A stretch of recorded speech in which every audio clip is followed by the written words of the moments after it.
Я люблю конструировать и создавать устройства для приготовления вкусных блюд. Например, вот этот очаг. Я взял за основу традиционный узбекский очаг. Слегка его модернизировал, у меня получилось просто чудо-печка. А это традиционный тандыр. Ну, тандыр кто только не создал, слушайте. И индийцы, и узбеки, и таджики, и иранцы, азербайджанцы. Полмира готовят в тандырах. Но я модернизировал и этот тандыр. Я не слишком стал модернизировать итальянскую печку для пиццы. Оставил ее, в принципе, такой, как есть. Потому что, как мне кажется, она уже достаточно хороша. А сегодня у нас в гостях устройство, которое модернизировали, которое переделали из традиционной японской глиняной печи очень талантливые инженеры и специалисты в области кулинарии. Встречайте, эта штука называется Green Kamado. Идите сюда поближе. Я покажу, как она устроена внутри и снаружи. Ну, во-первых, это очень современная керамика, которая не лопается, не трескается из-за нагрева, да, и она достаточно объемная, достаточно толстая. Печь весит достаточно много. Это означает, что она способна накопить довольно много тепла. Но уголь горит вот здесь, в этой части. И здесь, обратите внимание, стеночки-то двойные. Понимаете? То есть тепла от горящего угля наружу выходит совсем немного. Все тепло работает туда, куда надо. Уголь располагается на колоснике. Давайте сразу его сюда и насыпем.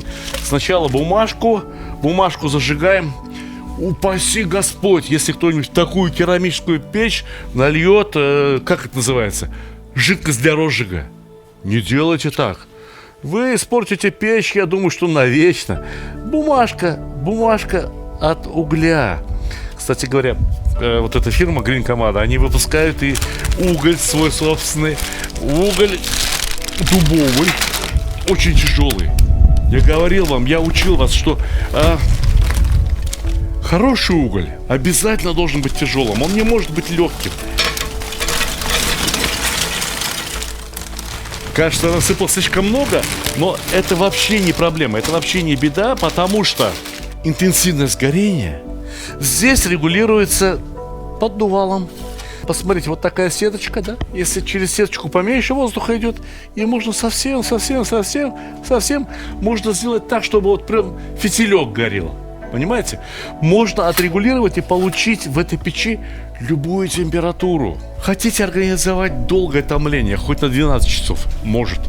Хотите пиццу печь? Вообще говоря, пиццы в таких печах пекутся при температуре 350, 400, иногда 450 градусов. Это тоже можно получить. Ну а уж пожарить там стейк какой ни наесть, не знаю, мясом побаловаться, птичкой, это на здоровье. Друзья, которые передали мне вот эту штуку, которая называется Green Kamado, и купить ее можно на сайте greenkamado.ru. Передали не только печку, не только уголь. Смотрите, какие люди. Они еще и мясо мне передали. Мясо. А то у меня дома всего 6 холодильников, и вдруг мяса-то не хватает. Передали чудесный кусочек очень такой пристойной говядины. Очень пристойная говядина, полюбуйтесь. Красиво? И посмотрите, какой-то добрый человек. Идите сюда поближе. Я умираю со смеху. Идите сюда. Он для меня, этот добрый человек, разметил мясо. Разметил мясо, чтобы я вот стейки нарезал правильные с его точки зрения. Понимаете? Правильной толщины. А я сегодня хотел снять экспериментальный ролик. Ролик, в котором мы с вами выяснили бы, стейки какой толщины получается лучше, сочнее и вкуснее. Хороший кусочек на 3 моих пальца. Отлично. Таких у нас получится даже 2. Один кусок у нас получится такой, как нам рекомендовали. Красота. С ладошку размером, весом грамм 250. Чудесно. А вот это вот, пускай у нас их будет 2 пробных. Мы их по-разному пожарим, по-разному приготовим и увидим, в чем разница. Ну и тут есть кусок обычного мяса, не мраморного, купленного на рынке, но выдержанного. И из него я хочу попробовать приготовить совсем тонкие стейки. тоньше вот этого. Раз кусочек. Знаете что, у нас здесь несколько человек, поэтому таких кусочков я нарежу побольше. Ну, по полкусочка, чтобы распробовать, чтобы только распробовать. Хорошо это получается или нет? Кстати говоря, выдержанное мясо, оно уже получается очень мягким и нежным. Посмотрите, как его режет нож. Раз, и готово. А еще я хочу приготовить сегодня, даже это не стейки, это то, что по-корейски называется бульгоги. Бульгоги в переводе с корейского языка означает огненное мясо. Там в Корее мясо нарезают так тонко, что через него газету читать можно. Вот посмотрите, буквально прозрачный кусочек мяса. И получается это мясо очень вкусным, потому что жарят его даже не минуты. Вот не поверите, его жарят буквально секунды. Правда, сначала такое мясо маринуют в особом маринаде. И на счастье, у меня бутылочка такого маринада как раз есть.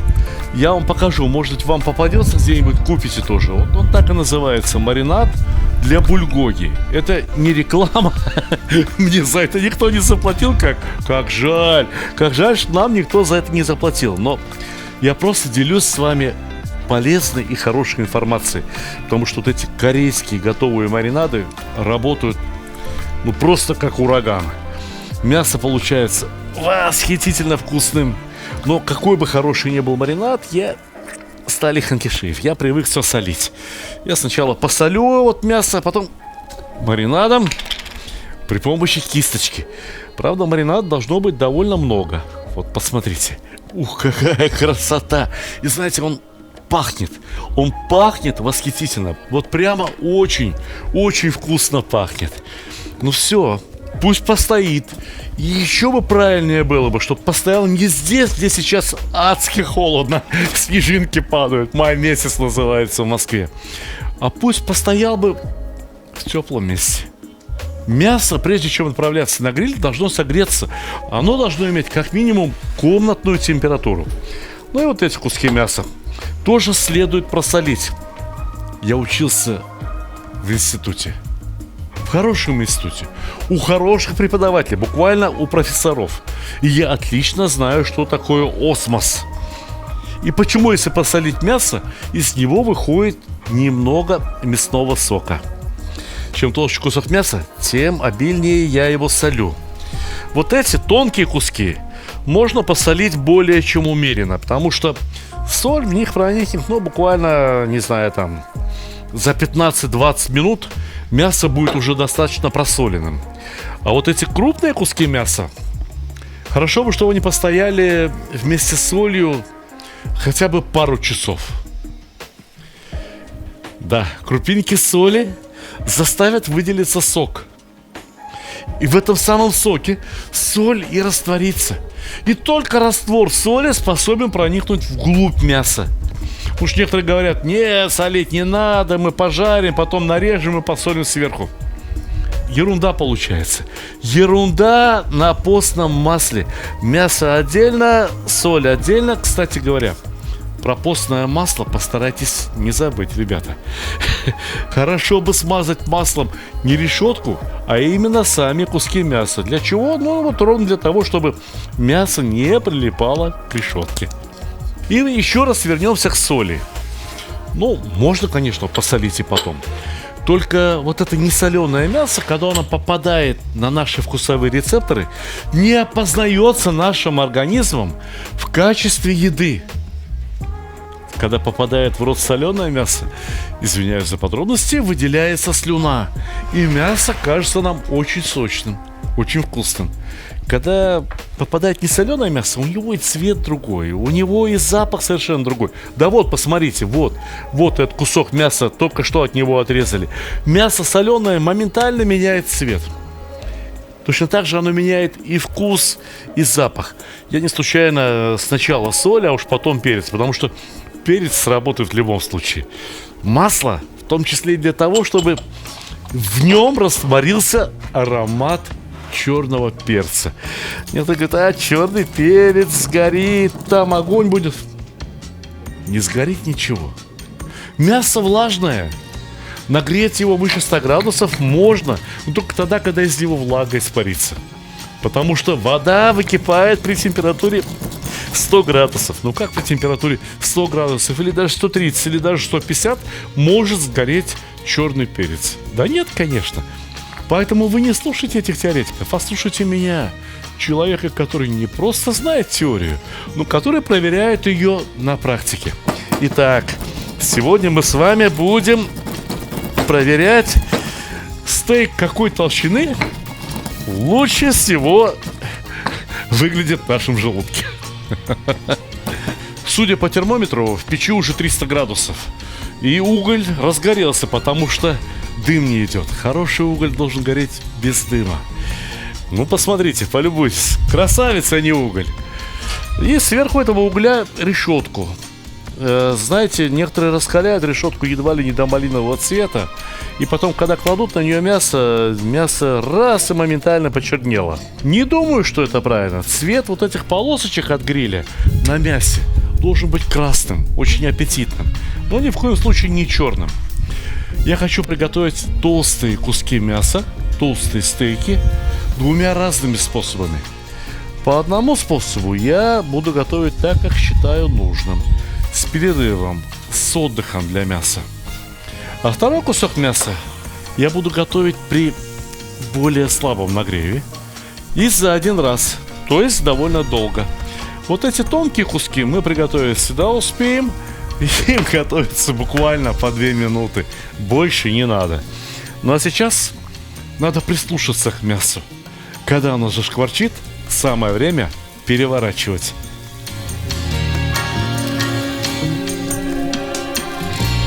Самое время перевернуть мясо. Полюбуйтесь, я вам что говорил? Я вам что обещал? Золотисто-красного цвета полосочки. Бока у этих кусков мяса имеют достаточную площадь для того, чтобы поставить их, и пусть пожарится и с боков тоже. Да, не только плоскости, но еще и вот эти грани. Первая часть обжаривания, я полагаю, достаточно. Все, мясо подрумянилось со всех сторон, и я убираю его в таджин.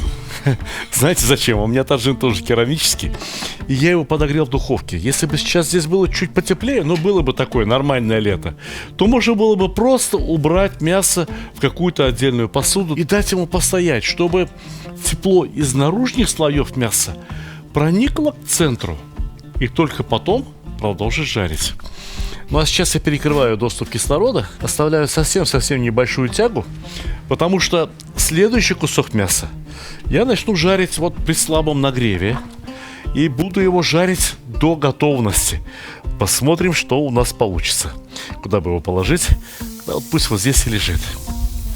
Накрываем крышку и перекрываем хайлом, ну дымоход, простыми словами, почти что полностью. Чуть-чуть пускай воздух проходит сквозь печь.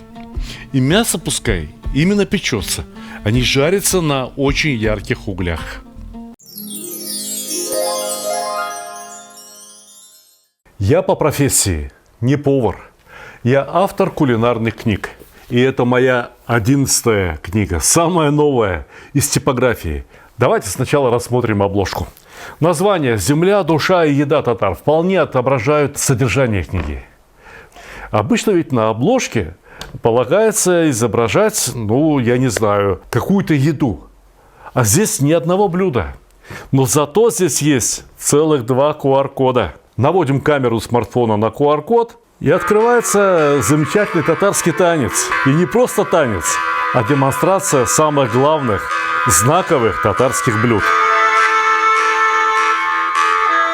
Сметливым людям сразу должно быть понятно, что и все рецепты в этой книге тоже имеют QR-код. И в конце концов начинаем рассказ о татарском народе. Женщина, которой 83 года, из них 70 лет она готовит одно и то же, только катык. Знаете, что такое катык? Вот прочитайте книгу, узнаете. Здесь есть блюда, которые уже начали забываться в татарском народе. Благосостояние народа выросло, и поэтому люди перестали готовить некоторые, очень простые блюда. Но, тем не менее, они очень вкусные. И забывать их нельзя ни в коем случае, потому что это достояние татарского народа. Ну, а тем временем мы готовили чахчак. Чахчак – это настолько знаковое блюдо, что чахчак пришлось готовить дважды. Потому что в Татарстане все готовят чахчак по-разному. И рассказываем о чахчаке, который дома приготовить, например, невозможно. Но это то, что следует привезти из Татарстана. Потому что, прочитав эту книгу, вы рано или поздно захотите посетить Татарстан. И у вас возникнут вопросы, а что привезти из Татарстана? В книге об этом рассказано. Если уж что-то непонятно, у вас всегда есть QR-код. Конечно, рецепты, книга, вообще говоря, должна прежде всего вдохновлять людей. Вдохновлять на приготовление этих блюд.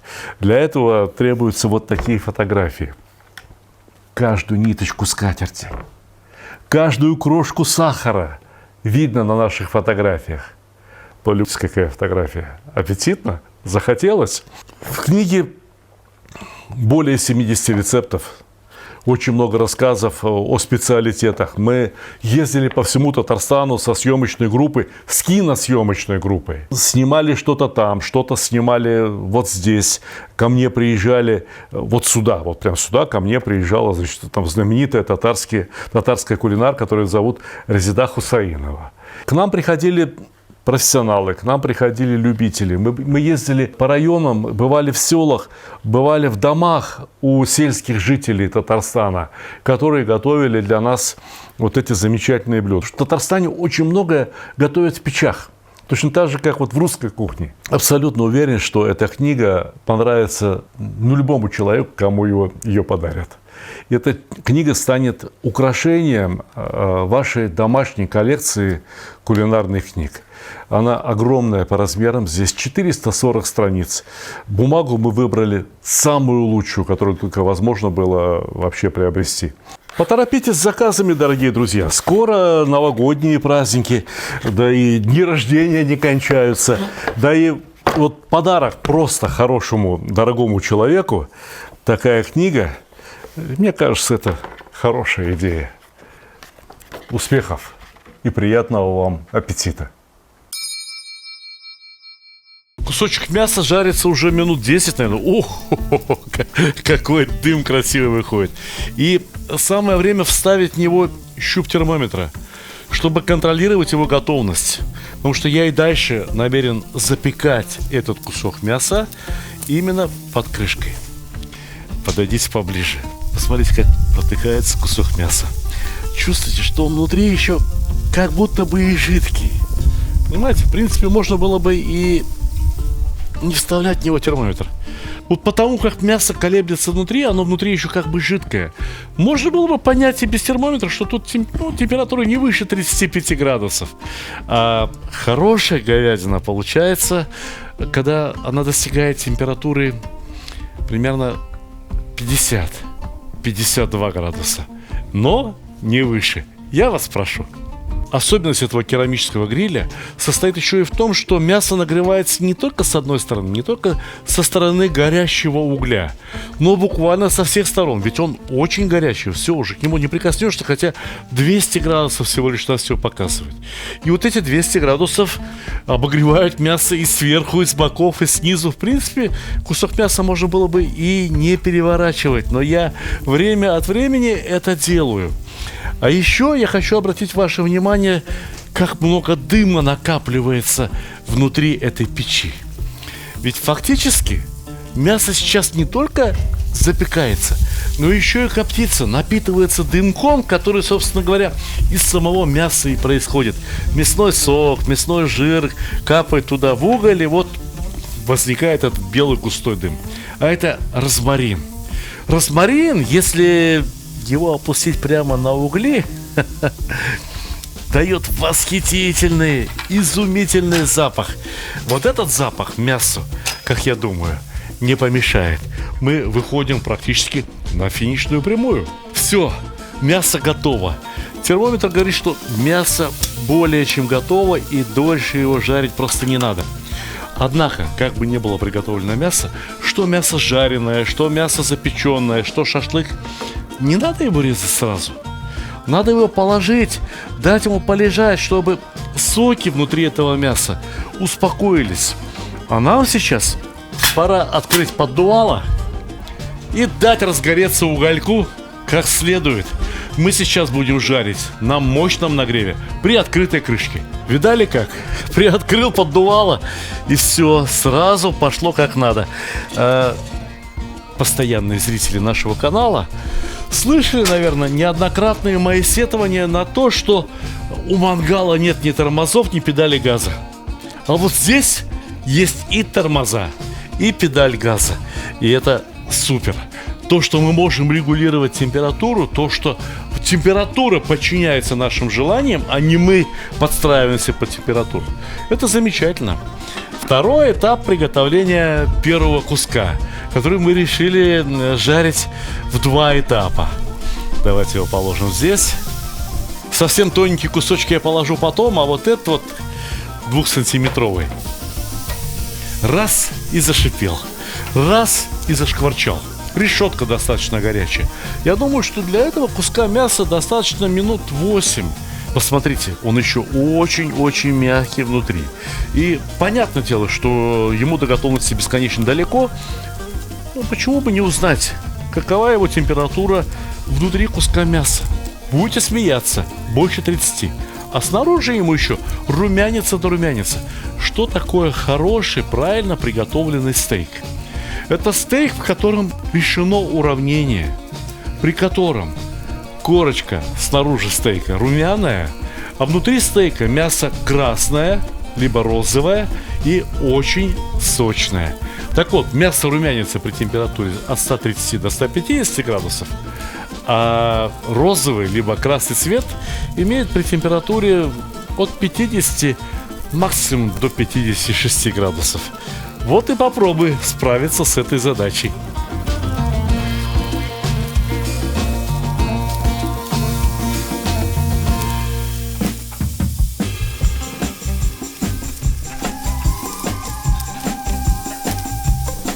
Ну что, пора начинать жарить и вот эти тоненькие кусочки. Погодите, только я сначала вот этот переверну. Ох, как красиво, как аппетитно шкварчит. Кусочки мяса тоже замечательные, и я думаю, что их я буду жарить не более 2 минут с каждой стороны. А потом посмотрим, прав я или не прав. Очень хотелось бы, конечно, и этому мясу придать вот тот самый аромат живого огня. Но сейчас крышка открыта, дым-то тут появляется, но он раз и сразу ушел. Что делать? А ничего не делать. Подложим розмаринчику и пускай себе дымит. Можно и щепки замоченные в вине, можно даже зеленый чай. Попробуйте как-нибудь насыпать в гриль зеленый чай. Только он сразу сгорит. Вместе с рисом его смешайте и насыпьте. Получится очень интересный восточный аромат. Знаете, вот этот средний кусок мяса, не самый толстый, не самый тонкий, я его больше мучить не хочу. Он уже хорош. Я даже его температуру проверять не буду. Я только посыплю его. Да все. Разваливается в щипцах. Я его только перцем посыплю, как и первый кусок мяса, который у нас здесь лежит, ждет своего череда. Когда же мы его попробуем? Он прямо так и говорит: ах, когда же меня попробуют? Сейчас. Перчику чуть-чуть. И пусть постоит. Хо-хо-хо-хо. Какое красивое, какое румяное. Подойдите, полюбуйтесь, пока не поздно.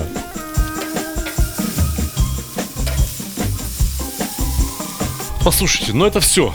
Это все отлично, очень замечательно готово. Снимаем, пусть они подождут. Пусть потомятся еще здесь, в горячей посудинке, прежде чем мы эти лакомые кусочки мяса начнем пробовать. Эти-то и нарезать не надо. Прям вот бери, клади на кусок хлеба и вперед.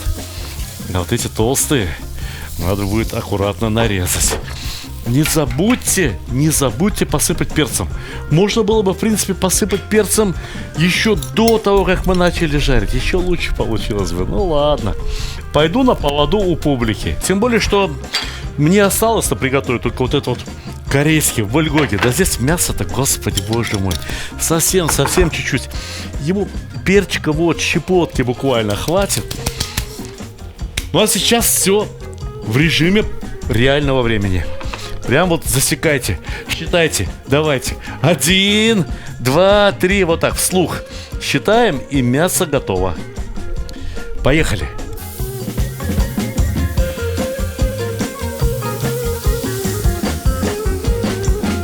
Видно, да?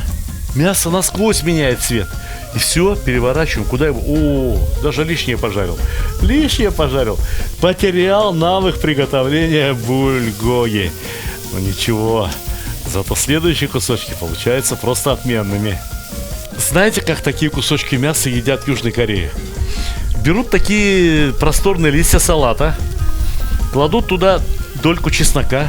Ну а куда корейская кухня без чеснока? Кладут туда кусочек зелененького острого перца, подкладывают туда пресного риса, кладут на что-нибудь острое, типа кимчи, либо какую-нибудь приправу остренькую.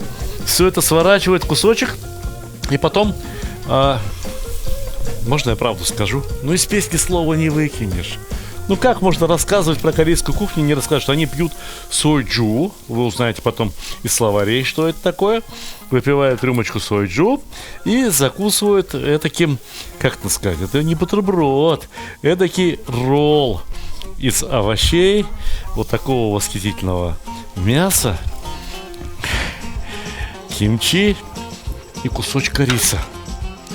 Я прикрою гриль, грин-камада, для того, чтобы уголь в нем не остывал. Мне еще в нем пиццу печь. Мне еще в нем баранью ногу запекать целиком. Но все это вы увидите в следующих сериях. А сейчас вам осталось только посмотреть, как будет пробовать это мясо съемочная группа. И по их лицам снимете, поймете, восхищение, недоразумение или разочарование. А я на этом с вами прощаюсь. Спокойной ночи, малыши. Приобретайте чудо-печь Green-Kamada на сайте greenkamada.ru. Готовьте мясо и наслаждайтесь, ребята, жизнью. Давайте начнем с корейского. Он самый тоненький. Берите вилочки. Вилочки разбирайте. Тоненький, а внутри розовый остался. Смотри, видишь? Как надо. Попробуйте, ну-ка, попробуйте. Сочно. Так. И приятно сладко. Приятно? Давай вот эти. В палец толщиной. О! Прожарочка мастерская. Снаружи румяная. Внутри розовая. О, не, уже даже серая. Уже даже серая. Разбирайте, ребят. Разбирайте, пока не поздно.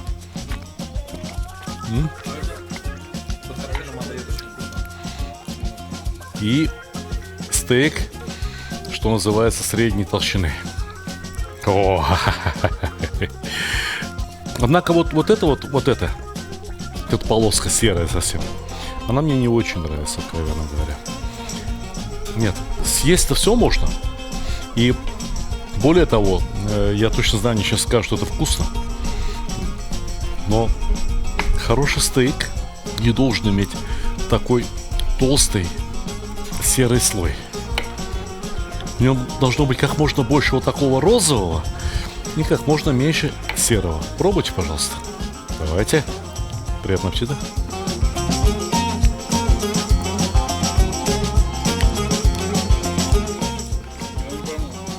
А это как, который у нас 2 раза жарился или который у нас долго лежал? За 1 раз. 2 раза жарился стейк двойной прожарки. У этого мяса я хочу обратить ваше внимание, ребята. Посмотрите, вот эта вот серая полоска, ее гораздо меньше. А мясо, видите, прям вот оно вот все рассыпается по волокнам. И оно идеально розовое. Давайте пробуйте.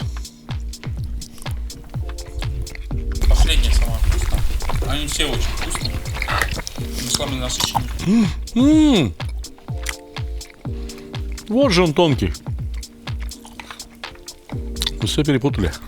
Вот он тонкий, который за один раз прожарился. Мне кажется, неплохо. Давайте, ребят, по кусочку берите. Мне кажется, что даже это слишком скромно. Знаете, что нам осталось решить, ребята? Толщина стейка, какая правильная? Какую толщину стейка считать правильным?